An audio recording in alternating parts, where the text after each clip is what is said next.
अस्सलाम वालेकुम, बिस्मिल्लाहिर्रहमानिर्रहीम।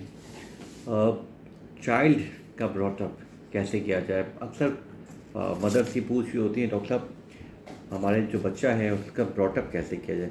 देखिए, अगर आप अक्सर लोग हम लोग जो फोकस करते हैं वो हम लोग करते हैं बेसिकली एजुकेशन पे, कि बच्चे की एजुकेशन कैसी होनी चाहिए। कुछ फोकस हम करते हैं कुछ लोग तरबियत पे, जो कि बहुत इंपॉर्टेंट है, तरबियत होनी चाहिए। कुछ लोग रिलीजियस पॉइंट ऑफ व्यू से तरबियत करते हैं, जो कि definitely I think the most important thing है। लेकिन हमारे मेरे ख्याल में आजकल के दौर के अंदर एक बहुत इम्पॉर्टेंट चीज़ जो अब ऐड ऑन हो गई है वो है स्ट्रीट स्मार्टनेस। बच्चे के अंदर स्ट्रीट स्मार्टनेस होनी चाहिए, और मेरे ख्याल में इसमें मैंने ऐड ऑन किया है कि स्ट्रीट स्मार्टनेस की अलावा होम स्मार्टनेस भी होनी चाहिए। डेफिनेटली स्ट्रीट स्मार्टनेस ये है कि जब ह्यूमन इंटरेक्शन होता है और आप बाहर जाते हैं, आप कोई चीज़ लेते हैं, बार्गेनिंग है, जैसे किसी चीज़ को ख़रीदने से पहले इसको इवेल्युएट करना है, उसकी वारंटी चेक करनी है, और एक अच्छे नोट पे अपनी कोई भी जो बिज़नेस डील है वो ख़त्म करनी है, ताकि कोई खुदा खास्ता बाद में प्रॉब्लम आती है तो आप जो है वो शॉपकीपर से ये बात कोई एक्सचेंज कर सकें, या आप उसको ठीक करवा सकें। अक्सर मैंने देखा है लोग बहुत ज़्यादा एग्रेसिव होते हैं किसी कोई बिज़नेस डील करते हुए, और आखिरी में ये होता है कि आपकी बात उससे ख़राब हो जाती है। पहले आप वो चीज़ ले लेते हैं सस्ते में, लेकिन पहले जब आप उसके बाद सेकंड टाइम जाते हैं तो वो फिर शायद आपसे इस तरह डील ना कर सके जिस तरह पहले डील करते था। इस पे भी मैं अभी एक नया सेशन बनाऊंगा। तो आज बात मैं कर रहा था चाइल्ड एजुकेशन की और चाइल्ड ब्रॉटअप की। तो एक एक एक फैक्टर तो उसमें एजुकेशन का आ जाता है, वो कि बहुत इंपॉर्टेंट है, और एक आ जाता है रिलीजियस फैक्टर और तरबियत। लेकिन अक्सर फोकस जो हमें देखा है ख़ास तौर पे हायर सोसाइटी के अंदर, कि एजुकेशन पे बहुत फोकस करते हैं।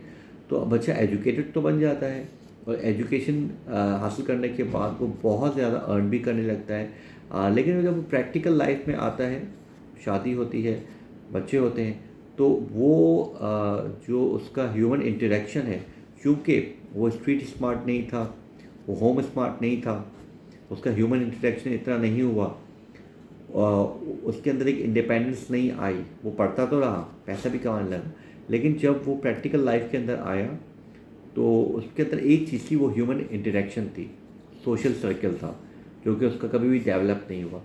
तो ख़ास तौर पे मैंने कुछ लोगों को देखा है जो कि बहुत एजुकेटेड होते हैं और अल्लाह ताला ने उनको बहुत पैसा दिया होता है, लेकिन जब वो प्रैक्टिकल लाइफ में आते हैं, ख़ास तौर पे जब उनकी शादी होती है तो नाचाकियाँ शुरू हो जाती हैं। क्यों? क्योंकि ह्यूमन इंटरेक्शन कम हुआ होता है, और फिर बेबीज़ भी हो जाते हैं, लेकिन ह्यूमन इंटरेक्शन चूँकि कम हुआ होता है तो वो कभी भी सक्सेसफुल जो है वो आदमी नहीं रह पाता। तो ये याद रखिए, अर्निंग और education is just one of the part. जब आप प्रैक्टिकल लाइफ में आते हैं तो ये चीज़ें जो हैं वो सेकेंडरी हो जाती हैं। अर्निंग इम्पॉर्टेंट है, लेकिन मेरे ख्याल में सबसे इम्पॉर्टेंट जो है वो पब्लिक डीलिंग है, फैमिली डीलिंग है, आपकी अपने घर वालों से डीलिंग है, मदर फादर और आपकी मिसेस, आपके बच्चे, आपके बहन भाई, इनसे अच्छी डीलिंग होनी चाहिए आपकी। लेकिन ये जब भी डीलिंग होगी जब आप इन डीलिंग से इनके साथ चलते रहेंगे। अगर आप बिल्कुल ही आइसोलेट होकर अपनी ज़िंदगी गुजारेंगे शुरू से ही, कि मैं पढ़ रहा हूँ और बस अब मुझे पैसा कमाना है, तो आपसे क्योंकि एक चीज़ लैक होती जाती है, जब आप एक कंटिन्यूटी में नहीं आते तो आपका ह्यूमन इंटरेक्शन कम होते जाता है। तो जब बाद में आपको ह्यूमन इंटरेक्शन करना पड़ता है शादी के बाद, ख़ास तौर पे इन लॉज हैं और मिसेस हैं और आपके बच्चे हैं, तो फिर वो इतना सक्सेसफुल नहीं हो पाता, क्योंकि आप आदी नहीं है ह्यूमन इंटरेक्शन के। तो मेरे ख्याल में सबसे इम्पॉर्टेंट जो है चाइल्ड ब्रॉटअप के अंदर वो ह्यूमन इंटरेक्शन है, कि ह्यूमन इंटरेक्शन ज़्यादा किया जाए, बच्चे को स्ट्रीट स्मार्ट भी बनाया जाए और होम स्मार्ट भी बनाया जाए, और थोड़ा सा बच्चे को कोशिश करें कि वो इंडिपेंडेंट अपनी लाइफ ज़रूर गुजारें। इंडिपेंडेंट इस लिहाज से कि अपने काम मैक्सिमम वो खुद कर सकें, क्योंकि अगर आप बहुत ज़्यादा दूसरों पर रिलाई करते हैं, जैसे मैंने देखा है कि जो मदर्स हैं वो बच्चे को कहती हैं बस पढ़ते रहो, हम तुम्हारा सारा काम करते हैं, तो बच्चा पढ़ जाता है, अर्न भी करने लगता है, लेकिन जब वो प्रैक्टिकल लाइफ में आता है तो उसको प्रॉब्लम होती है। ख़ासतौर पे जब आप यहाँ पे आजकल इमिग्रेशन का बहुत ट्रेंड है, लोग बाहर चले जाते हैं, तो बाहर जाके ज़्यादातर काम आपने खुद करने पड़ते हैं, क्योंकि अब आदी नहीं होते।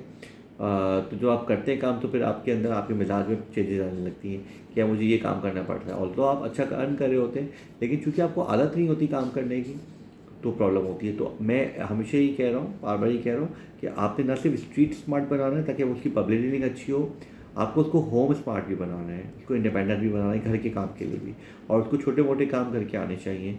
क्योंकि हर काम के लिए आप बाहर से बंदों को नहीं बुला सकते।